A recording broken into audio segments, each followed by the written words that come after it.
Pre DEd entrance exam की तैयारी के लिए शिक्षण अभिरुचि से संबंधित most important question and answer देखेंगे जो इंट्रेंस एग्ज़ाम की तैयारी को बेहतर बना सके। पहला है, एक अच्छा शिक्षक वह है। ऑप्शन ए है अत्यधिक विद्वान हो। ऑप्शन बी है सदा जीवन जीता हो। ऑप्शन सी है अपने विद्यार्थियों को सचमुच सीखने के लिए प्रेरित करता हो। ऑप्शन डी है अनुशासन प्रिय हो। तो इसका राइट आंसर होगा option number C. Option number C, अपने विद्यार्थियों को सचमुच सीखने के लिए प्रेरित करता हो। अगला है, कक्षा में अनुशासन बनाए रखने का सबसे प्रभावी उपाय क्या है। ऑप्शन ए है अनुशासनहीन छात्रों को बाहर निकाल देना। ऑप्शन बी है शिक्षण कार्य को रोचक और व्यवहारिक बनाना। ऑप्शन सी है छात्रों के अभिभावकों को शिकायत करना। ऑप्शन डी है कक्षा मॉनिटर को कड़े अधिकार देना। तो इसका राइट आंसर होगा ऑप्शन नंबर बी, शिक्षण कार्य को रोचक और व्यवहारिक बनाना। अगला है, यदि कोई छात्र आपकी कक्षा में देर से आता है तो आप क्या करेंगे। ऑप्शन ए है उसे सज़ा देंगे। ऑप्शन बी है उसके माता पिता को सूचित करेंगे। ऑप्शन सी है कारण जानने का प्रयास करेंगे। ऑप्शन डी है उस पर ध्यान नहीं देंगे। तो इसका राइट आंसर होगा ऑप्शन नंबर सी, कारण जानने का प्रयास करेंगे। अगला है, शिक्षण की सबसे अच्छी विधि वह है जिसमें ऑप्शन ए है बहुत सी शिक्षण सामग्री का उपयोग हो। ऑप्शन बी है छात्र और शिक्षक दोनों सक्रिय हो। ऑप्शन सी है केवल शिक्षक ही व्याख्यान दे। ऑप्शन डी है पाठ्य पुस्तक के प्रश्नों के उत्तर लिखवाएं। तो इसका राइट आंसर है ऑप्शन नंबर बी, छात्र और शिक्षक दोनों सक्रिय हों। अगला क्वेश्चन है, एक शिक्षक के रूप में समाज में अपना स्थान बनाने के लिए आपको क्या करना चाहिए। ऑप्शन ए है किसी राजनीति दल में शामिल होना चाहिए। ऑप्शन बी है अपने सामाजिक दायित्वों को ईमानदारी से निभाना चाहिए। ऑप्शन बी है अपने सामाजिक दायित्वों को ईमानदारी से निभाना चाहिए। ऑप्शन सी है अमीर लोगों से दोस्ती करनी चाहिए। ऑप्शन डी है समाज के मामलों से दूर रहना चाहिए। तो इसका राइट आंसर है ऑप्शन नंबर बी, अपने सामाजिक दायित्वों को ईमानदारी से निभाना चाहिए। अगला है, ब्लैक बोर्ड पर लिखते समय सबसे महत्वपूर्ण बात क्या है। ऑप्शन ए है अच्छी और स्पष्ट लिखावट। ऑप्शन बी है बड़े अक्षरों में लिखना। ऑप्शन सी है बहुत तेज़ी से लिखना। ऑप्शन डी है रंगीन चौक का अधिक प्रयोग करना।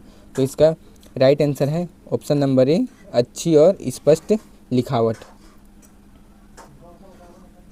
अगला क्वेश्चन है, प्राथमिक स्तर पर शिक्षा का माध्यम होना चाहिए। ऑप्शन ए है राष्ट्रभाषा हिंदी। ऑप्शन बी अंग्रेजी भाषा। ऑप्शन सी छात्र की मातृभाषा। ऑप्शन डी प्रादेशिक भाषा। तो इसका राइट आंसर होगा ऑप्शन नंबर सी, छात्र की मातृभाषा। अगला है, यदि कोई छात्र आपसे प्रश्न पूछता है जिसका उत्तर आपको नहीं पता है तो आप क्या करेंगे। ऑप्शन ए है छात्र को डांट कर बैठा देंगे। ऑप्शन बी है गलत उत्तर दे देंगे। ऑप्शन सी है कहेंगे कि आप अध्ययन करके अगले दिन उत्तर देंगे। ऑप्शन डी है प्रश्न को ही गलत ठहरा देंगे। तो इसका सही उत्तर होगा ऑप्शन नंबर सी, कहेंगे कि आप अध्ययन करके अगले दिन उत्तर देंगे। विद्यार्थियों में नेतृत्व की विकसित करने का सबसे अच्छा तरीका क्या है। विद्यार्थियों में नेतृत्व मूल्य विकसित करने का सबसे अच्छा तरीका क्या है। ऑप्शन ए है उन्हें महान लोगों की कहानियाँ सुनाना। ऑप्शन बी है सुबह की प्रार्थना सभा में व्याख्यान देना। ऑप्शन सी है शिक्षक द्वारा स्वयं आदर्श व्यवहार प्रस्तुत करना। ऑप्शन डी है नैतिक शिक्षा की परीक्षा लेना। तो इसका उत्तर होगा शिक्षक द्वारा स्वयं आदर्श व्यवहार प्रस्तुत करना। अगला है शिक्षण क्या है। अगला क्वेश्चन है शिक्षण क्या है। तो इसका ऑप्शन है, ऑप्शन ए एक कौशल, ऑप्शन बी एक कला, ऑप्शन सी एक क्रिया मात्र, ऑप्शन डी ए और बी दोनों। तो इसका सही उत्तर होगा ऑप्शन नंबर डी, ए और बी दोनों, एक कौशल और एक कला। शिक्षण एक कौशल है और एक कला है। अगला क्वेश्चन है, अगला क्वेश्चन, यदि छात्र आपकी कक्षा में रुचि नहीं ले रहे हैं तो आप क्या करेंगे। ऑप्शन है अपनी शिक्षण विधि में सुधार करेंगे, ऑप्शन बी कक्षा छोड़कर चले जाएंगे, ऑप्शन सी उन्हें डांटना शुरू कर देंगे, ऑप्शन डी प्रधानाचार्य से शिकायत करेंगे। तो इसका सही उत्तर होगा ऑप्शन नंबर ए, अपनी शिक्षण विधि में सुधार करेंगे। अगला क्वेश्चन है, गृह कार्य देने का मुख्य उद्देश्य, गृह कार्य देने का मुख्य उद्देश्य क्या है। ऑप्शन है छात्रों को घर पर व्यस्त रखना, ऑप्शन बी है पढ़ाए गए विषय का अभ्यास कराना और समझ परखना, ऑप्शन सी है अभिभावकों को दिखाना कि बच्चा पढ़ रहा है, ऑप्शन डी है लेखन कला का विकास करना। तो इसका सही उत्तर है ऑप्शन नंबर बी, पढ़ाए गए विषय का अभ्यास कराना और समझ परखना। अगला है, एक संवेदनशील शिक्षक वह है जो, ऑप्शन है छात्रों की समस्याओं और ज़रूरतों को समझता है, ऑप्शन बी है बहुत सख्त नियम बनाता है, ऑप्शन सी है परीक्षा में सबसे अच्छे नंबर देता है, ऑप्शन डी स्कूल के समय के बाद भी ट्यूशन पढ़ाता है। तो इसका सही उत्तर होगा ऑप्शन नंबर ए, छात्रों की समस्याओं और ज़रूरतों को समझता है। अगला क्वेश्चन है, अगला क्वेश्चन, कक्षा में कमज़ोर छात्रों का मनोबल बढ़ाने के लिए शिक्षक को क्या करना चाहिए। ऑप्शन है उनकी कमियों का मजाक उड़ाना चाहिए, ऑप्शन बी उनकी छोटी छोटी सफलताओं पर भी उनकी प्रशंसा करनी चाहिए, ऑप्शन सी उन्हें अलग बेंच पर बैठाना चाहिए, ऑप्शन डी उन पर ध्यान देना बंद कर देना चाहिए। तो इसका सही उत्तर होगा ऑप्शन नंबर बी, उनकी छोटी छोटी सफलताओं पर भी उनकी प्रशंसा करनी चाहिए। अगला है, अगला क्वेश्चन, शिक्षकों को समाज में राष्ट्र निर्माता क्यों कहा जाता है। राष्ट्र निर्माता क्यों कहा जाता है। ऑप्शन है क्योंकि वे सरकारी नौकरी में होते हैं, क्योंकि वे भावी नागरिकों का निर्माण और मार्गदर्शन करते हैं, ऑप्शन सी है क्योंकि वे राजनीति में भाग लेते हैं, ऑप्शन डी क्योंकि वे बहुत अमीर होते हैं। इसका सही उत्तर होगा क्योंकि वे भावी नागरिकों का निर्माण और मार्गदर्शन करते हैं। अगला क्वेश्चन देखते हैं। अगला क्वेश्चन है, बाल मनोविज्ञान और छात्र से संबंधित है। इसका क्वेश्चन है, बालकों के विकास में सबसे महत्वपूर्ण योगदान किसका होता है। ऑप्शन ए है अच्छे विद्यालयों का, ऑप्शन बी है पाठ्य पुस्तकों का, ऑप्शन सी है योग्य और समर्पित शिक्षकों तथा अच्छे वातावरण का, ऑप्शन सी है डी है केवल धन का। तो इसका सही उत्तर है ऑप्शन नंबर सी, योग्य और समर्पित शिक्षकों तथा अच्छे वातावरण का। अगला क्वेश्चन देखते हैं। यदि कोई छात्र स्कूल से अक्सर भाग जाता है तो आप क्या करेंगे। यदि कोई छात्र स्कूल से अक्सर भाग जाता है तो आप क्या करेंगे। तो इसका ऑप्शन है उसे स्कूल से निकाल देंगे, ऑप्शन बी है उसके भागने के कारणों को जानकर उन्हें दूर करने का प्रयास करेंगे, ऑप्शन सी है उसे शारीरिक दंड देंगे, ऑप्शन डी पुलिस को सूचना देंगे। तो इसका सही उत्तर होगा ऑप्शन नंबर बी, उसके भागने के कारणों को जानकर उन्हें दूर करने का प्रयास करेंगे। अगला क्वेश्चन, खेल खेल में शिक्षा का लाभ क्या है। खेल खेल में शिक्षा का क्या लाभ है। ऑप्शन है इससे बच्चों का शारीरिक और मानसिक विकास सहज रूप से होता है, ऑप्शन बी शिक्षक का काम आसान हो जाता है। ऑप्शन सी, स्कूल का खर्च बचता है। ऑप्शन डी, बच्चे केवल समय बिताते हैं।